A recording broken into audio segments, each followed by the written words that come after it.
So I just want to show y'all. Alright, I just want to show y'all what my hair looks like first thing in the morning when I wake up. And show y'all the process how when I wake up, how I get ready to start my day, how to go about my day. First thing in the morning, I'm not a morning person at all. So when I wake up in the morning, the first thing I do is brush my teeth, hop in the shower, get dressed, and about 2 minutes before I have to walk out the door, that's when I decide to take my cap off and do stuff with my head. Now, I use right now, because of all the buildup I had on my apple cider vinegar hair rinse that I did, that for some reason YouTube itself took it off. So it said it was flagged for music or something like that, but I didn't have any music in it. It was just me talking, and it was like a 60-second video. And I deleted it off of my phone after I uploaded. Like I always do with all my videos, so it's not there anymore. I do have a picture. I'll try to insert it in somewhere on here, but in the meantime, when I wake up in the morning, what I do for my hair now is I have 3 different products that I use. That's it. The first one is either this one, which is the Talia Wahi Healing Oil. This was an old Carol's Daughter oil bottle, but I make my own oil, of which I told y'all about in my other videos that I love and works really, really good. And it's for hair, body, skin, and nail. It's for everything. So both of these really are all inclusive, everything. And rose water. I stopped using water from my tap because it just kind of had, when I would like put it on my hand, just run through my hair, it kind of, after a couple of days, it's kind of,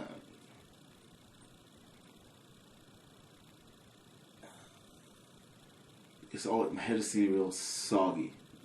Not saturated, but just kind of soggy. Like it wasn't the water and the oils they're not mixing. It just wasn't working right. And it was just collecting a lot of buildup on my hair from like dust and my dog fur from my dog. It wasn't quite right.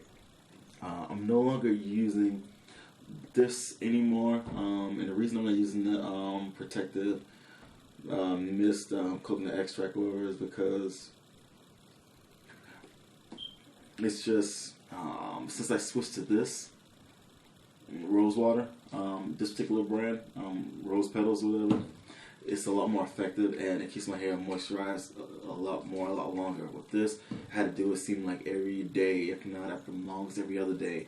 With this, I can go 3-4 days without having to do anything it at all. And I take it out of here and I take what's in here and I put it inside this bottle I got from Whole Foods. So I have this one for my rose water and just my regular oil. I'm going to go when I get a chance to get another one of these in a different color, and then there'll be one for my rose water, one for my oil.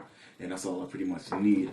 But yeah, this stuff is pretty good. So in the morning, when I take my cap off, this is what my hair looks like. So I gave y'all a closer bird's eye view before, and at this point now, I'm 5.5 months, and I do have like 3 videos on my phone from my 5 month. I haven't uploaded that to YouTube. I'm gonna try to do all that today, and just get all those off of my phone and get on there. I wish I hadn't deleted my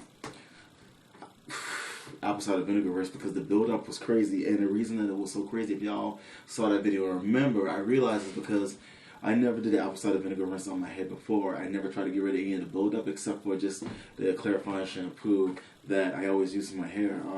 And you know, I guess the apple cider vinegar really got a lot of stuff out of it. I'm going to incorporate that more every 3 to 4 months.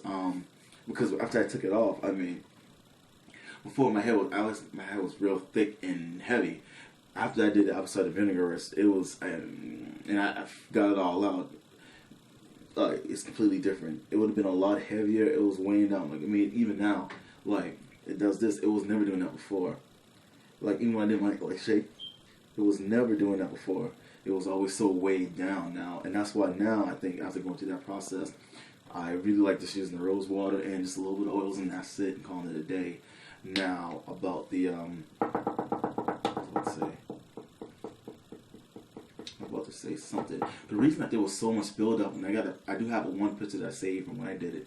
The reason there was so much buildup in my hair is because, like y'all know, I had a self-frames mohawk. And I was growing it out, and then I started my dreads from that mohawk, and the size just kind of came in now, so that I can actually lock the size up. But before, it was just my whole entire mohawk. So when I had the fro, the only thing I was ever doing with that was using raw shea butter and just regular products you put inside your hair when you have a fro. So it's different from a dreadlock because I was never worried about buildup when I had my afro. I was never even, when I had my mohawk, and I never worried about buildup. I mean, because after a while, you grow it, you cut it all off, you go across the ball, you start again, and that was always my thing. So I never thought about buildup when I started doing my dreads. I didn't want to use any beeswax or anything like that because the buildup would be so bad. And I never took in consideration that, I still had all that buildup from when I had my fro. And I think that's what was really the main factor why it was so bad and looked the way it looked. That's why it was so bad. But, now I know better, and going forward trying to do better with it. But yeah, I showed y'all my hair before, and it's really growing now, and I'm debating whether to cut it so it stay this low, because I really want long, big dreads. But the more I kind of like this phase just right now with it. You know what I mean? I know I need to go get it re-locked, and I want to do it soon. I mean, the new growth is real, and I don't really like the fresh re-lock look where you can see my scalp. I like it to have like how it is right now. I like that part a lot, and I'm not getting my front tapered anymore. I'm not getting it lined up in the front. I get the back, but not the front, because I want it to kind of grow out and then just go into my dreads or whatever. But yeah, and I think it's almost long enough to get to that point. We'll see. Next time I go and get it re-locked. I go to the lady that does brother locks and sister locks. I have lash locks. She calls it bigger brother locks, but I call it lash locks. I mean, that's just the better term for it. And I just get it in a lock, not the exact same way. She's really good at it. She's really, really good at it. I was going to Bridget before, but her schedule was so packed. I missed my appointment at the last minute. I had to cancel. I had some family stuff come up, and I couldn't get another appointment from her for a month and a half, and that was just not going to work because I had things coming up, so I had to find somebody else. And I found another lady who was good at Bridget, actually referred me to, so that's what I'm going with now. I got some other videos I'm going to upload later on, but yeah. The reason I'm not going to spray any of the stuff in my hair right now is because I am going to wash my hair, and then I'll probably come back on another video and show y'all the rest of that progress. But thank y'all so much for watching. I'm sorry again about my other video being taken down. Hopefully they might put it back up, at the spur of the moment thing. I mean, a lot of people kind of saw that and was kind of shocked at how disgusting it was, more so than me. And in the video I said I was ready to cut it all off. I couldn't get it all out, but what I did was I took some Head and Shoulders, and I mixed it with some baking soda, and I just let it sit on my hair for a couple of minutes. Then I washed it all out, and then I did the apple cider vinegar rinse again to see if any buildup was left, and it was all gone. So that part worked out good.